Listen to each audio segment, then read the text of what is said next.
Marcus Hamilton and his family just wanted a relaxing weekend at Bayview Resort. They were platinum members who had paid their dues for years, but when they arrived, everything changed. A new manager decided they didn't belong. While white families walked right in, the Hamiltons were stopped, questioned, and told to wait. They could have left. They could have gone elsewhere. But Marcus Hamilton wasn't going to let discrimination go unchallenged.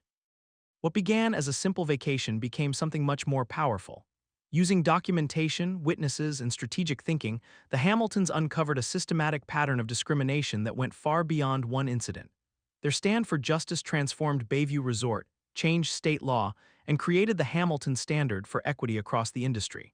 Sometimes, standing up for what's right is more important than sitting down to rest. Would you have the courage to stand your ground like the Hamiltons? Like, subscribe, and share your thoughts in the comments below about a time when you refused to accept discrimination. Marcus Hamilton adjusted his sunglasses as he steered the family's Mercedes SUV into the palm-lined entrance of Bayview Resort. At 55, the investment banker still maintained the athletic build of his college basketball days, though flecks of gray now peppered his close-cropped hair.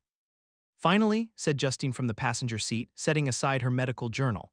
After 20 years as a pediatrician, she rarely traveled without work materials. "I can't remember the last time we all had a weekend together." From the back seat, their 21-year-old twins voiced their agreement.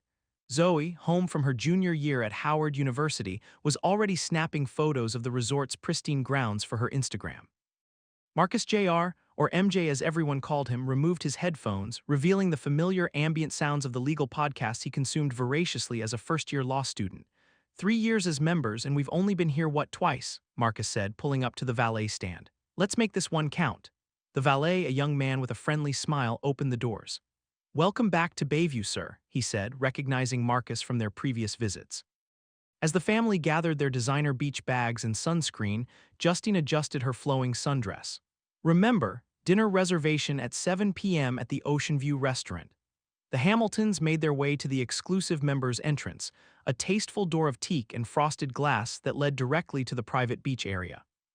Marcus handed over their membership cards to the attendant, a young woman named Kelly who had assisted them on their last visit. "Good morning, Mr. Hamilton," Kelly said warmly. "It's lovely to see you and your family again."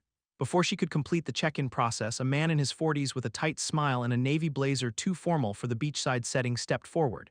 His name tag read Richard Whitley, manager. "Is there a problem, Kelly?"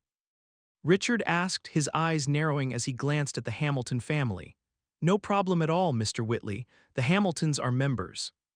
Richard cut her off. "I'll handle this." He took the membership cards from Kelly's hands, examining them with exaggerated scrutiny. "Hamilton, I don't recall seeing you here before." "We've been members for 3 years," Marcus replied evenly. "We don't get to visit as often as we'd like due to our schedules." Richard's smile didn't reach his eyes. "Well, it seems there might be a problem with your reservation. The beach is particularly crowded today." Marcus glanced past Richard toward the beach, which was noticeably half-empty. Through the glass doors, he could see several cabanas with reserved signs sitting unoccupied. "Our membership includes access regardless of reservations," Justine pointed out politely. "That's why we chose this tier." "Yes, well," Richard shuffled some papers at the desk. "Perhaps you could wait in the lobby while I sort this out. It might take some time." He gestured toward a small seating area well away from the beach entrance, where no other guests were waiting. As the Hamiltons reluctantly moved toward the waiting area, MJ nudged his father. "Dad, look." A white family of 4 approached the entrance without membership cards, simply stating a name. Richard greeted them warmly, and they were immediately escorted to a prime cabana on the beach. This happened twice more in the next 15 minutes as the Hamiltons waited, watching as white guests, some without reservations, were admitted without question while their membership cards remained in Richard's possession on the desk. "Marcus," Justine whispered, touching her husband's arm, "maybe we should just go to that new resort in Wilmington. I don't want the kids' weekend ruined." Zoe, who had been texting furiously, looked up. "Mom, we're not leaving. This is ridiculous." Marcus stood up, straightening his linen shirt. His expression was calm but determined. "Justine, the kids are right. We pay the same membership fees as everyone else. We belong here just as much as anyone." He walked back to the desk where Richard was now casually chatting with another employee. "Excuse me," Marcus said, his deep voice carrying just enough authority to make Richard turn. "My family has been waiting for 20 minutes now. I'd like to know exactly what the problem is with our membership." Richard's smile tightened. "As I mentioned, there seems to be a discrepancy." "What kind of discrepancy?" Marcus asked. "Our dues are paid automatically through my bank. Perhaps you could check your system again." Behind them, the twins stood shoulder to shoulder with Justine, their faces showing a mixture of indignation and resolve. They had seen this before, the subtle barriers, the unexplained problems that somehow only affected them.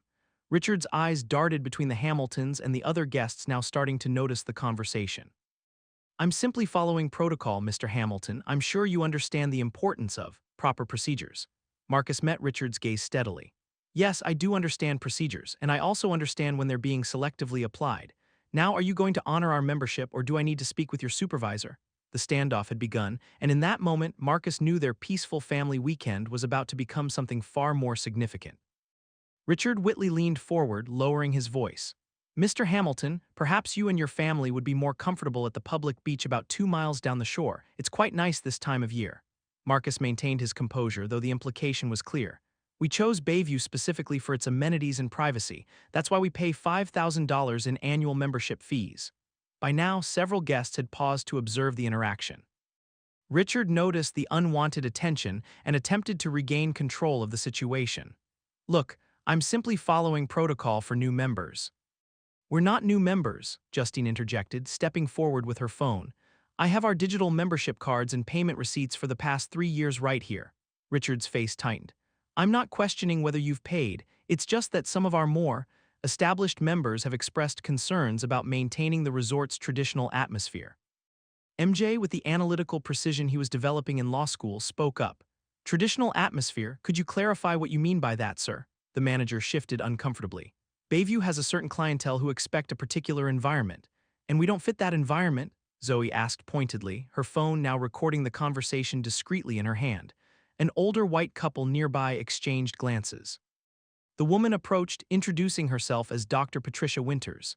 Richard, what's going on here? Are the Hamiltons having trouble checking in? She asked, her voice carrying the authority of someone accustomed to being heard. Richard straightened his posture. Dr. Winters, I'm handling a minor administrative issue. We've been members for 3 years but are apparently facing discrepancies with our membership that don't seem to apply to others, Marcus explained calmly. Dr. Winters frowned. That's odd. My husband and I forgot our cards entirely today and no one batted an eye.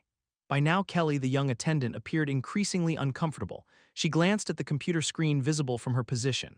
Mr. Whitley, she said quietly, the Hamiltons' membership is in perfect standing. Platinum level, actually. I'm aware of that, Richard snapped before catching himself. I mean, I'm still verifying certain details, Marcus noted the slip. So you acknowledge our membership is valid, yet you're still preventing us from accessing the facilities? I didn't say that, Richard replied, his composure cracking slightly. I'm simply being thorough. We've had incidents recently. What kind of incidents? Marcus pressed. Richard hesitated. There have been complaints about certain guests not adhering to club etiquette. Justine raised an eyebrow. And you assumed we would be among those guests. The tension was palpable as more onlookers gathered. Richard, realizing the situation was spiraling beyond his control, abruptly changed tactics. Perhaps I've been overly cautious. Let me check one more thing. He turned to the computer, making a show of examining their account. After a moment, he forced a smile. It appears everything is in order after all. My apologies for the delay. He extended their membership cards, but Marcus didn't immediately take them. I'd like to understand why we were singled out when other guests were admitted without question, Marcus said firmly. Richard's smile vanished. Sir, I've apologized for the inconvenience if you're going to make baseless accusations. They're not baseless if we all witnessed it, came a voice from behind. An older white gentleman had joined Dr. Winters. I'm Robert Chen, a board member here at Bayview. I couldn't help overhearing. Richard's face paled. Mr. Chen, I was simply following. Following what exactly? Mr. Chen interrupted, because it certainly wasn't our membership policy. He turned to the Hamiltons. I sincerely apologize for this treatment. Please allow me to personally escort you to your cabana. As Richard watched helplessly, Mr. Chen led the family toward the beach, but just as they were about to leave the check-in area, the situation took another turn. Actually, Marcus said, addressing Mr. Chen but loud enough for everyone to hear, before we proceed, I'd like to file a formal complaint about this incident. MJ stepped forward, law student instincts fully engaged, and I'd like the names of any witnesses willing to provide statements about what they observed today. Richard's face flushed with anger. Now see here. Mr. Whitley, Mr. Chen cut in sharply, I suggest you return to your office immediately. We'll discuss this matter later. As Richard retreated, the Hamiltons knew their weekend had irrevocably changed. What should have been a relaxing getaway had become a stand against the kind of discrimination they'd faced too many times before. But this time, they had witnesses, evidence, and unexpected allies. As the Hamiltons settled into their cabana, finally provided after Mr. Chen's intervention, Marcus wasn't content to simply enjoy the remainder of their day. With methodical precision, he began documenting the incident while the details remained fresh. "MJ, can you pull up the resort's membership policy on your phone?" Marcus asked, opening the Notes app on his own device. MJ nodded, already searching. "Got it, Dad." Section 4.3 explicitly states that Platinum members shall have unrestricted access to all facilities without prior reservation requirements. There's nothing about additional verification procedures. Justine, arranging their belongings, spoke quietly. "We need to be strategic about this. Making a scene won't help our case." "I'm not making a scene," Marcus replied. "I'm building documentation. There's a difference." Zoe finished uploading the video she'd discreetly recorded. "I've got the entire exchange saved. Should I send it to you?" "Yes, and back it up to the cloud," Marcus advised. "Also, that couple who intervened, we should speak with them if possible." As if on cue, Dr. Patricia Winters approached their cabana with her husband. "Mr. and Mrs. Hamilton, may we join you briefly?" The Hamiltons welcomed them, and Dr. Winters introduced her husband, Dr. James Winters, a retired history professor. "What happened to you at check-in was inexcusable," Patricia stated firmly. "James and I have been members for 15 years, and we've noticed changes since Richard became manager 6 months ago." "What kind of changes?" MJ asked, his legal training evident in his precise questioning. James Winters leaned forward. "Several of our friends, mostly non-white members, have mentioned similar administrative issues when Richard's on duty. Nothing explicit enough to file formal complaints, but a pattern nonetheless. Until today," Patricia added, "what we witnessed was blatant discrimination." Marcus studied them carefully. "Would you be willing to provide a statement to that effect?" "Absolutely," James confirmed without hesitation. "We're also having dinner with Robert Chen, the board member you met tonight. He's been troubled by member complaints but lacked first-hand evidence." The conversation was interrupted by Kelly, the check-in attendant, who approached nervously. "Mr. Hamilton, I wanted to apologize for what happened earlier. I should have spoken up sooner." "You tried to correct him," Justine said kindly. "We noticed." Kelly lowered her voice. "There's something you should know. Richard keeps separate notes on certain members in his private files. I've seen him flag accounts with comments like 'monitor closely' or 'verify ID always.' These flags only appear on accounts of non-white members." MJ's eyes widened. "Do you have access to these files?" "No, they're in his personal system, but I've seen them when he leaves his computer unlocked." She hesitated. "I could lose my job for telling you this." Marcus nodded understandingly. "We appreciate your integrity, Kelly. Would you be willing to document what you've observed if it came to that?" I think so. This isn't right." She handed Marcus her contact information before returning to her post. Zoe, who had been observing nearby cabanas, rejoined the group. "I've been chatting with other guests. 3 other black families mentioned having trouble checking in when Richard was on duty. One family had to wait almost an hour last month." Marcus methodically added these details to his notes. "We're establishing a pattern of behavior. That's crucial." Robert Chen arrived at their cabana, his expression serious. "Mr. Hamilton, I've reviewed the security footage from check-in. It confirms everything. Richard has been called to an emergency board meeting tomorrow morning." "Will we need to be present?" Marcus asked. "Not initially. First, we need to address this internally, but I would appreciate if you'd prepare a formal statement." As Robert left, MJ turned to his father. "Dad, this goes beyond one incident. If Kelly's right about those flagged accounts, this is systematic discrimination." Marcus nodded, his expression resolute. "Which is precisely why we need to handle this the right way. No emotional responses, no accusations without evidence. Just a methodical, documented case that cannot be dismissed." Justine squeezed her husband's hand. "They expected us to just leave, to give up our rights without a fight." "They picked the wrong family for that," Marcus replied, returning to his notes with renewed purpose. "Now, let's organize what we have so far and identify what else we need." The Hamilton family's beach vacation had transformed into something far more significant, a carefully orchestrated pursuit of accountability that was just beginning to unfold. By Sunday morning, what began as a single incident had evolved into a methodical investigation. From their cabana, the Hamiltons had transformed their beachside retreat into an impromptu command center, with MJ's legal pad filled with timeline details and witness statements. Marcus reviewed their findings while Justine contacted several colleagues who were also Bayview members. Their calls revealed a troubling pattern. "Dr. Garcia says she and her husband were told their membership was under review last month," Justine reported, adding notes to their shared document. "They nearly left until the weekend manager overrode Richard's decision." Marcus nodded, his expression grim. "That's the 7th report of similar treatment. All involving non-white members, all occurring after Richard became manager." Kelly, who had promised to share more information, approached during her break. She nervously glanced around before sitting down. I accessed the membership records, she said quietly. Richard created a classification system 6 months ago. There's a column labeled MC with numbers 1 through 5. Every account with a 4 or 5 belongs to a non-white member, and those are the ones flagged for additional verification. MJ looked up sharply. Does MC stand for what I think it does? Kelly nodded. Member category, but it's not an official Bayview designation. Richard implemented it himself. Did you document this? Marcus asked. Kelly handed him a flash drive. Screenshots of the database. I also found emails between Richard and some board members discussing ways to maintain the club's traditional character by making certain members feel less inclined to renew. Marcus carefully secured the flash drive. This could cost you your job, Kelly. Some things are more important than a summer job, she replied firmly. My parents raised me better than to stay silent. After Kelly left, Zoe pulled up an online search on her tablet. Dad, look at this. Richard worked at Oak Ridge Country Club before Bayview. They settled a discrimination lawsuit last year for $1.2 million. Was Richard named in the lawsuit? MJ asked, leaning over to read. Not specifically, but the timeline matches his departure from Oak Ridge and arrival here. Robert Chen arrived at their cabana, accompanied by 2 other board members, a distinguished older black woman introduced as Judge Martha Washington and a middle-aged South Asian man, Dr. Patel. Mr. Hamilton, Robert began, we've reviewed the security footage and spoken with several witnesses. The board has called an emergency meeting for 3 p.m. today. We'd like you and your family to attend. Richard will be there, Judge Washington added. We've suspended him pending investigation, but he's demanding to address the allegations personally. Marcus shared their findings, including Kelly's evidence of the systematic categorization of members. Dr. Patel examined the data with evident dismay.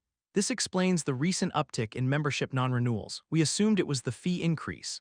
It wasn't fees driving people away, Marcus replied. It was being made to feel unwelcome in a place they paid to belong. Judge Washington's expression hardened. Robert, we need to notify legal counsel immediately. This goes beyond a single incident. As the board members departed, the Hamilton family prepared for the confrontation ahead. Marcus was reviewing their documentation when his phone rang, a colleague from the financial industry. Marcus, it's David. I heard about what happened at Bayview. Listen, I have information you should know. Richard Whitley approached our firm 3 months ago seeking investors for a private membership venture. He described it as exclusive and traditional coded language we all recognized. We declined, but he secured funding elsewhere. He's planning to leave Bayview? Marcus asked. No, he's planning to transform it. His investment deck included a 5-year plan to transition the membership demographic. It was all carefully worded, but the meaning was clear. After ending the call, Marcus shared this new information with his family. So this isn't just personal prejudice, MJ observed. It's a calculated business strategy. Justine checked her watch. The board meeting is in 2 hours. We need to organize everything we've collected. Marcus looked at his family, his wife and children who had come for a relaxing weekend and instead found themselves at the center of a fight for basic dignity and respect. They could have left yesterday, could have avoided the confrontation and found another place to enjoy their weekend, but that would have solved nothing. MJ, prepare a summary of the legal implications, Marcus directed. Zoe, organize the witness statements and timeline. Justine and I will address the board. As they prepared, Marcus received a text message from an unknown number. Be careful. Richard has powerful friends on the board. This goes deeper than you know. The sender identified themselves only as a concerned employee. The stakes had just been raised significantly, but the Hamiltons were more determined than ever to see this through. At precisely 3 p.m., the Hamiltons entered Bayview's executive boardroom. The room was dominated by a large mahogany table surrounded by 12 high-backed chairs, 10 of which were occupied by board members. Richard Whitley sat alone at one end, his lawyer beside him. The atmosphere was tense, with board members exchanging uneasy glances. Robert Chen opened the proceedings. This emergency meeting has been called to address serious allegations of discriminatory practices at Bayview Resort. For transparency, we're recording these proceedings with the consent of all parties. Marcus scanned the room, noting the board's composition: 5 white members, 3 black members, 1 Asian member, and 1 Latina woman. The power dynamics were immediately apparent from their seating arrangement. Judge Washington spoke next. Mr. Hamilton, please present your account of yesterday's incident. Marcus delivered a precise, chronological recounting of events, devoid of emotional language but rich in verifiable details. He concluded by referencing the 7 similar incidents they had documented from other members. This appears to be part of a systematic pattern rather than an isolated occurrence, Marcus stated, sliding folders to each board member. These contain witness statements, timestamped photographs, and a transcript of our interaction with Mr. Whitley. Richard's lawyer interjected. My client categorically denies any discriminatory intent. The Hamiltons were subjected to standard verification procedures applicable to all members. That claim is demonstrably false, MJ responded, stepping forward with analytical precision. During the 37 minutes we were detained at check-in, 11 white families entered without verification. Our documentation includes timestamps matching security footage. The lawyer attempted to interrupt, but Judge Washington silenced him with a raised hand. Mr. Whitley will have his opportunity to respond. Please continue, Mr. Hamilton. Marcus activated a tablet displaying a spreadsheet. With the assistance of a concerned employee, we've obtained evidence of an unauthorized classification system implemented by Mr. Whitley 6 months ago. Murmurs spread through the room as board members examined the data. Richard visibly paled. This spreadsheet categorizes members on a scale of 1-5, Marcus explained. Analysis shows a perfect correlation between categories 4-5 and non-white membership. These categories trigger what Mr. Whitley terms enhanced verification procedures. Richard's lawyer stood abruptly. This is absurd. That document was obtained illegally. Its provenance doesn't negate its contents, Judge Washington responded firmly, and the board has independently verified its authenticity through our system's administrator. Dr. Patel addressed Richard directly. Mr. Whitley, is this classification system your creation? It's merely an internal organizational tool, Richard replied defensively. The numbers reflect frequency of usage and membership status, not race. Justine calmly intervened. If that were true, the correlation with race would be statistically impossible. As a doctor who regularly reviews research methodology, I can state that this pattern has less than a 0.001% probability of occurring randomly. The Latina board member, who had introduced herself as Maria Gonzalez, spoke up. Mr. Whitley, my family has been members for 12 years. We rarely visit during peak season due to our travel schedule. According to your system, we're classified as a 5 despite our platinum status and 12-year tenure. Can you explain that? Richard shifted uncomfortably. Without reviewing your specific account. I've already reviewed it, Ms. Gonzalez interrupted. My account has perfect payment history and no incidents, yet carries your highest verification designation. Marcus then revealed their most damaging evidence. We've also obtained Mr. Whitley's investor presentation for what he calls Bayview 2.0, a 5-year plan to transition member demographics through selective enforcement of rules and creating friction points for certain member categories. The board members exchanged shocked glances as they reviewed the document. Richard finally lost his composure. This is a conspiracy. These people are trying to destroy what we've built here. Bayview has traditions, standards. Traditions of exclusion, Judge Washington asked sharply. You know exactly what I mean, Richard snapped before catching himself. I'm simply maintaining the environment our core members expect. The slip was devastating. Several board members visibly recoiled. Robert Chen addressed Richard directly. Mr. Whitley, are you suggesting that our core members expect a racially homogeneous environment? Before Richard could respond, his lawyer whispered urgently in his ear. Richard's face hardened as he stood. I have nothing further to say without my attorney present for private consultation. As Richard and his lawyer left for a private conference, the board members turned to the Hamiltons. Mr. and Mrs. Hamilton, Robert Chen said gravely, on behalf of Bayview Resort, I extend our deepest apologies. This behavior is unconscionable and directly contradicts our stated values. Apologies are appreciated, Marcus replied, but insufficient. We're not seeking personal compensation but systemic change. He slid forward a final document. These are our proposed remedies. The board members reviewed the Hamiltons' proposal in silence. It included immediate termination of Richard Whitley, a comprehensive audit of all membership practices, mandatory diversity training, and the establishment of a member oversight committee for equity and inclusion. Judge Washington nodded approvingly. These are reasonable and necessary measures. I move we adopt them in full. As the board prepared to vote, Richard burst back into the room. This is extortion. You're letting these people dictate club policy over a simple misunderstanding. Mr. Whitley, Robert Chen responded coldly, this meeting no longer requires your presence. Security will escort you out. As Richard was led away, still protesting loudly, the Hamiltons exchanged quiet glances. The confrontation had been difficult but necessary. They had come seeking leisure, but found themselves fighting a battle for dignity that would benefit countless others. The board voted unanimously to adopt their proposed remedies, bringing this chapter of the ordeal to a close, though the Hamiltons knew the real work of institutional change was just beginning. In the days following the emergency board meeting, Bayview Resort underwent a rapid transformation. The board, now acutely aware of their governance failures, moved with unprecedented efficiency to implement the Hamiltons' proposed remedies. Richard Whitley was formally terminated Monday morning. By Tuesday, the board had hired an independent auditing firm to comprehensively review all membership practices. The firm's preliminary findings revealed disturbing patterns extending beyond Richard's 6-month tenure, suggesting the resort had quietly enabled discriminatory practices for years while maintaining a veneer of inclusivity.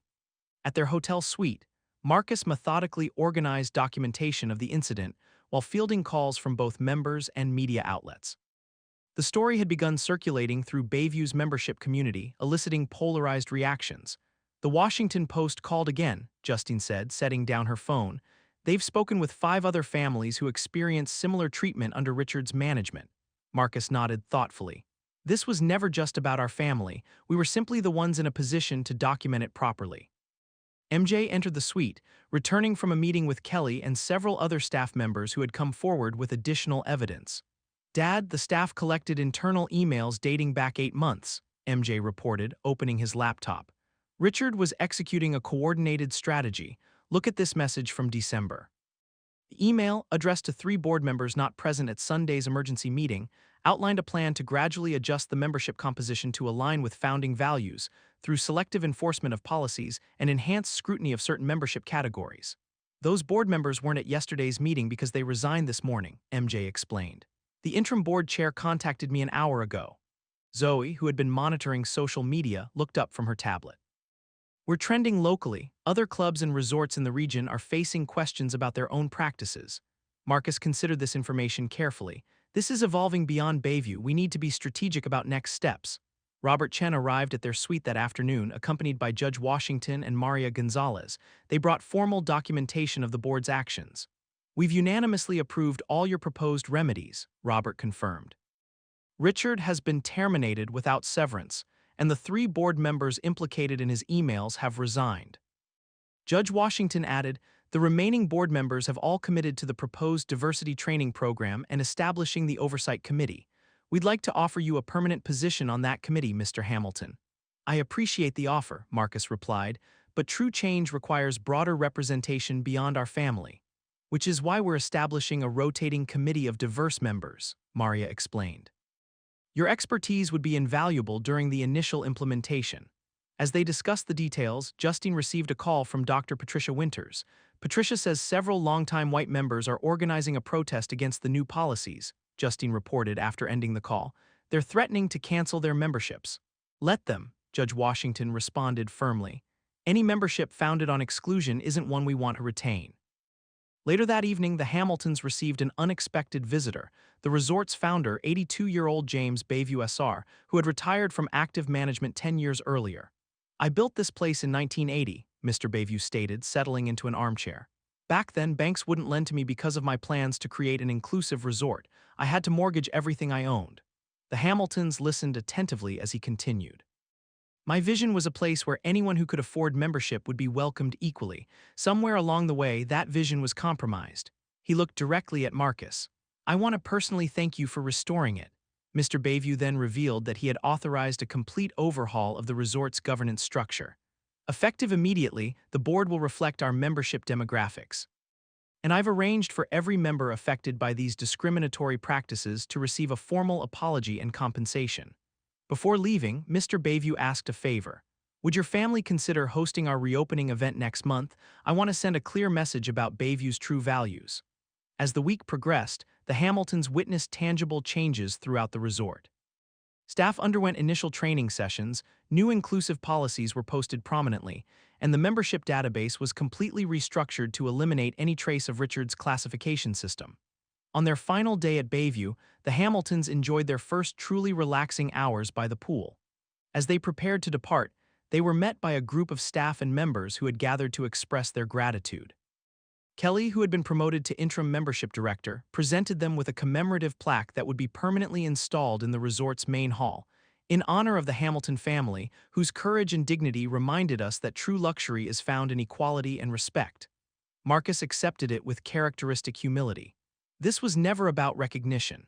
It was about accountability and change.